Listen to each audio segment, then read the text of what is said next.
انت بتلطم على راسك. اللهم صل على محمد وآل محمد.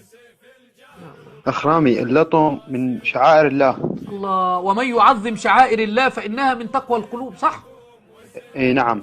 النبي لطم على مين بقى؟ حمزة مات النبي لطم عليه، خديجة ماتت النبي صلى الله عليه وسلم لطم عليها، جعفر بن أبي طالب الن- مات النبي لطم عليه، أبو طالب مات النبي لطم عليه، بنات النبي وأبناء النبي ماتوا في حياته إلا فاطمة رضي الله عنها النبي لطم عليها. فأنت بتقول لي من شعائر الله، فأنت بقى بتفعل اللي لم يفعله النبي صلى الله عليه وسلم. تفضل.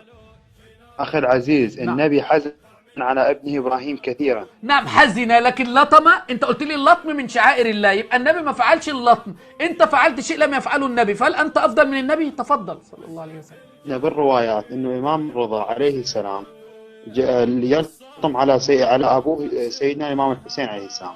اول حاجه هذه من الاكاذيب، انت عارف ليه؟ لان فاطمه افضل من الحسين رضي الله عنهما، وفاطمه كسر ضلعها في معتقدك واسقط لا، جنينها وقتل محسن امامها، والامام علي كان واقف كل ده، هل اخذها ذكرى وقعد يلطم كل سنه على فاطمه؟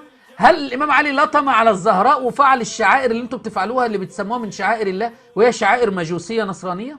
أنا ابن الصحابة وانفأس المهابة.